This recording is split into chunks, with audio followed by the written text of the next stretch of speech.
उन्हीं शक्तियों ने अपने वश में कर रखा होता है। और जब ग्रेगरी अपनी चांदी की राख को उसके ऊपर डालते हैं तो उन्हें पता चलता है कि ये मदर विच है। वो उस बच्ची के शरीर से बाहर निकल जाती है। ग्रेगरी और उनका असिस्टेंट किसी तरह से उसे चांदी के जाल में पकड़ लेते हैं और एक लोहे के पिंजरे के अंदर कैद कर लेते हैं। लेकिन मदर विच ने यहाँ पर ग्रेगरी के असिस्टेंट को भी अंदर खींच लिया होता है। हालांकि ग्रेगरी उसे आजाद करने के लिए कहता है, लेकिन मदर विच उसे आजाद नहीं करती। ग्रेगरी पिंजरा नहीं खोल सकता क्योंकि मदर विच यहाँ से आजाद हो जाएगी और वो ग्रेगरी के असिस्टेंट को मार देती है। इसके बाद ग्रेगरी उस पिंजरे को आग लगा देते हैं। लेकिन यहाँ पर मदर विच की शक्तियां पहले से बहुत ज्यादा बढ़ चुकी है, इसीलिए वो पिंजरा तोड़कर वहां से निकल जाती है। इसके बाद ग्रेगरी एक दूसरे आदमी के पास जाते हैं जिसका नाम टॉम है। टॉम को बहुत वक्त से अजीब अजीब से विजन्स आ रहे होते हैं और अब ग्रेगरी टॉम के पिता के पास जाते हैं और उसे सोने के सिक्के देकर कहते हैं कि टॉम को मैं अपने साथ काम करवाना चाहता हूँ। टॉम भी ऐसा ही चाहता है। दरअसल टॉम 7 सन ऑफ 7 सन है, यानी कि वो 7वें बेटे का 7वां बेटा है और पौराणिक शक्तियों के हिसाब से 7 सन ऑफ 7 सन के पास बहुत ही अलौकिक शक्तियां होंगी। इसीलिए ग्रेगरी चाहता है कि टॉम उसके साथ काम करे। टॉम भी ग्रेगरी के साथ काम करना चाहता है। जाने से पहले टॉम की मॉम उसे एक स्टोन देती है और कहती है कि इसे हमेशा अपने गले में पहन कर रखना। वहीं हमें मदर विच को दिखाया जाता है जो कई 100 सालों के बाद अपने पुराने किले में पहुंचती है जिसकी हालत बहुत ज्यादा खराब है। वो पूरी तरह से खंडर बन चुका है। यहाँ पर मदर विच की बहन भी होती है जिसे ग्रेगरी ने यहीं पर कैद किया होता है। सबसे पहले वो अपनी बहन को आजाद करके उसे दोबारा से जवान बना देती है और इसके बाद वो अपने किले को पहले जैसा कर देती है। वहीं हमें ग्रेगरी और टॉम को दिखाया जाता है जो मार्केट में होते हैं और ग्रेगरी को सामान लेने के लिए टॉम को कहता है। टॉम जब सामान लेने के लिए जाता है तभी वहाँ पर एक लड़की को देखता है जिसे कुछ सिपाहियों ने पकड़ा हुआ होता है। दरअसल वो इसे मारने के लिए जा रहे हैं। टॉम ने इस लड़की को कई बार पहले भी अपने विजन्स में देखा है, इसीलिए सिपाहियों के पास जाता और कहता है कि मैं ग्रेगरी के साथ काम करता हूँ, मैं उसका असिस्टेंट हूँ, तुम्हें इसे छोड़ना होगा। ये कहने पर वो लोग उस लड़की को छोड़ देते हैं। टॉम उस लड़की से उसका नाम पूछता है लेकिन वो उसे अपना नाम नहीं बताती और कहती है कि मेरे बारे में ग्रेगरी को कुछ मत बताना। यहाँ से निकलकर वो मदर विच के महल में जाती है जहाँ हमें पता चलता है कि ये मदर विच की बहन की बेटी है, इसका नाम एलिस है।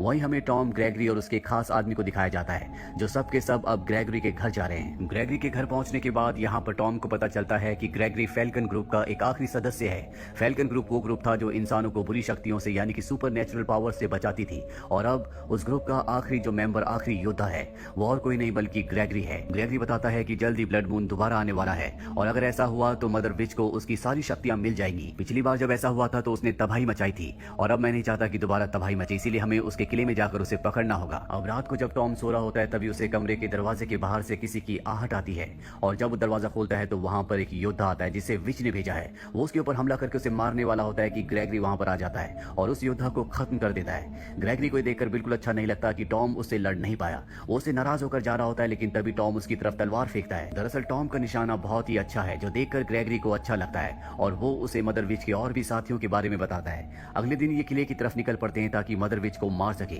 लेकिन इससे पहले कि ये किले तक पहुंचते यहाँ पर कुछ सैनिक आकर इन्हें पकड़कर वापस शहर ले आते हैं जहाँ पर सैनिकों ने एक मॉन्स्टर को पकड़ा होता है जो अपना रूप बदल सकता है और ग्रेगरी को इसे मारना है। ग्रेगरी जब उसके सामने जाता है तो पिंजरा तोड़कर बाहर आ जाता है, लेकिन ग्रेगरी अपनी शक्तियों से उसे उसके असली रूप में ले आते हैं और एक बार फिर से कैद कर लेते हैं। अब इसे जलाकर मारना है जो काम वो टॉम को देते हैं, लेकिन टॉम का दिल बहुत ही रहम दिल है इसीलिए वो काम नहीं कर पाता। ग्रेगरी को उसे मारना पड़ता है लेकिन वो टॉम की इस बात से बिल्कुल भी खुश नहीं होते क्योंकि वो चाहते हैं कि टॉम इस तरह के लोगों को मारे। वही हमें एक बार फिर से एलिस को दिखाया जाता है जो इनके आसपास ही होती है। दरअसल उसे टॉम और ग्रेगरी के ऊपर नजर रखने के लिए भेजा गया होता है, पर जब भी वो टॉम के पास होती है तो वो उसके टूवर्ड्स अट्रैक्ट होती है। टॉम भी उसे पसंद करता है लेकिन वो अपनी असलियत टॉम को नहीं बताती। अब रात को जब टॉम सोता है तो एक बार फिर से उसे अजीब अजीब से विजन्स आते हैं जिन विजन्स में वो देखता है कि मदर विच ने ग्रेगरी को मार दिया है, जिसके बाद पूरी दुनिया जलना शुरू हो जाती है।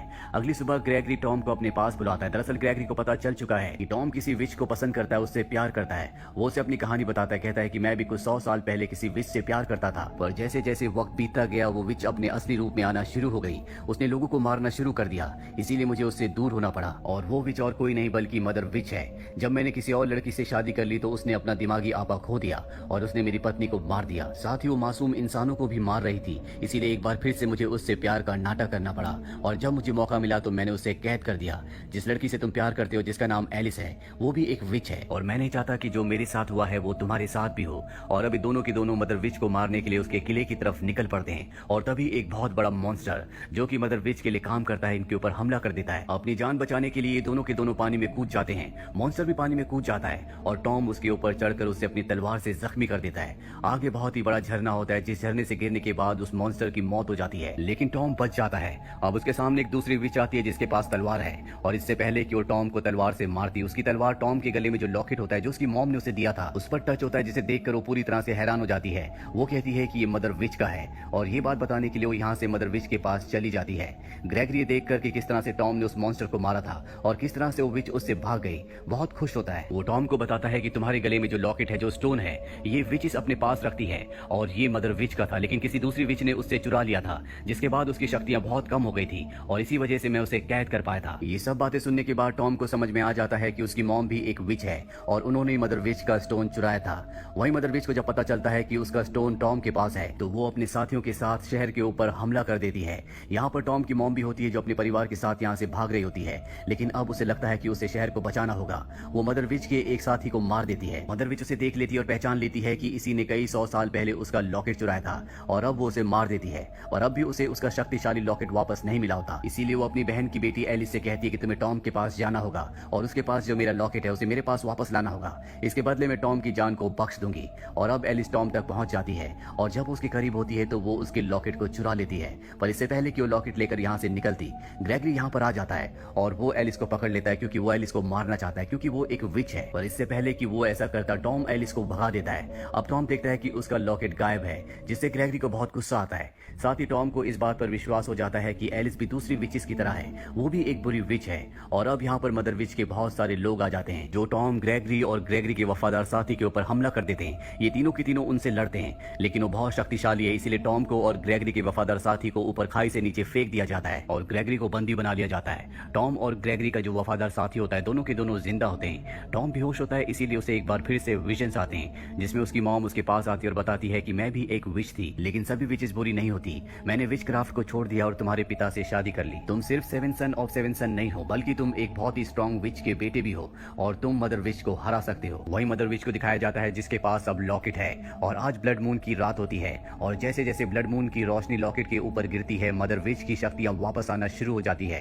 उसके पास ग्रेगरी भी होता है और ग्रेगरी को अपनी शक्तियों से वो अपने वश में करना शुरू कर देती है। वहीं एलिस को पता चल जाता है कि मदर विच ने उसके साथ धोखा किया है, उसने टॉम को मरवा दिया, इसीलिए वो उसके गले से लॉकेट को खींचकर निकाल देती है, जिससे उसका पूरा का पूरा प्रोसेस रुक जाता है, जिससे ग्रेगरी भी उसके वश से आजाद हो जाता है। मदर विच को बहुत गुस्सा आता है, वो ड्रैगन के रूप में आकर एलिस को मारने के लिए आगे बढ़ती है, लेकिन एलिस की मॉम जो कि विच है, जो कि मदर विच की बहन है, वो नहीं चाहती कि मदर विच उसकी बेटी को मार दे। अब जब वो अपनी बड़ी बहन से लड़ रही होती है तभी यहाँ पर मदर विच का एक दूसरा सिपाही एलिस को मारने वाला होता है और अब टॉम भी यहाँ पर पहुंच चुका है जो उसे मारकर एलिस को बचा लेता है। वहीं ग्रेगरी को दिखाया जाता है जिसे मदर विच का एक दूसरा साथी मारने की कोशिश कर रहा होता है, लेकिन ग्रेगरी उसी के हथियार से उसे मार देता है। मदर विच और उसकी बहन आपस में ड्रैगन बनकर लड़ रही होती है। ये दोनों की दोनों बहुत ज्यादा जख्मी हो जाते हैं और उसी जख्मी हालत में ऊपर से नीचे गिर जाते हैं, जिसके बाद ये इंसानी रूप में आ जाते हैं। मदर विच इसके बाद अपनी बहन को मार देती है और अब उसे पता चल चुका है कि उसके सभी साथी मारे जा चुके हैं, वो सिर्फ अकेली बची है। ग्रेगरी उसके सामने होता है, ग्रेगरी को पकड़ लेती है, पर इससे पहले कि वो ग्रेगरी को मारती, वहां पर टॉम आ जाता है जो दूर से उस पर निशाना लगाकर उसे मार देता है और इसके बाद उसके पूरे किले को आग लगा दी जाती है और इस तरह से मदर विच और उसके सभी साथियों का खात्मा हो जाता है। ये सब के सब यहाँ से निकल जाते हैं, जिसके बाद ग्रेगरी टॉम के काम से खुश होकर उसे एक फैल्कन योद्धा बना देता है, यानी कि अब वो एक फैल्कन योद्धा है। अगली सुबह टॉम एलिस से मिलने के लिए जाता है और उसे बताता है कि अब वो एक फैल्कन योद्धा है, उसे ग्रेगरी के साथ मिलकर अलग अलग मिशन पर जाना होगा, हम दोनों कभी भी एक नहीं हो सकते। एलिस भी इस बात को समझती है, पर वो उससे वादा करता है कि वो उससे मिलने जरूर आएगा और इसके बाद वो ग्रेगरी के पास जाता है ताकि अगले मिशन पर जा सके। पर ग्रेगरी टॉम से कहते हैं कि अब तुम्हें मेरे पीछे आने की कोई जरूरत नहीं है, क्योंकि तुम अपने आप में एक संपूर्ण योद्धा हो, तुम इसी राज्य में एलिस के साथ रह सकते हो और यहाँ की रक्षा कर सकते हो। और इसके बाद ग्रेगरी अपने वफादार साथी के साथ यहाँ से निकल जाते हैं, यानी कि टॉम और एलिस जो एक दूसरे से प्यार करते हैं अब वो हमेशा एक दूसरे के साथ रहेंगे। और इसी के साथ ये फिल्म, ये कहानी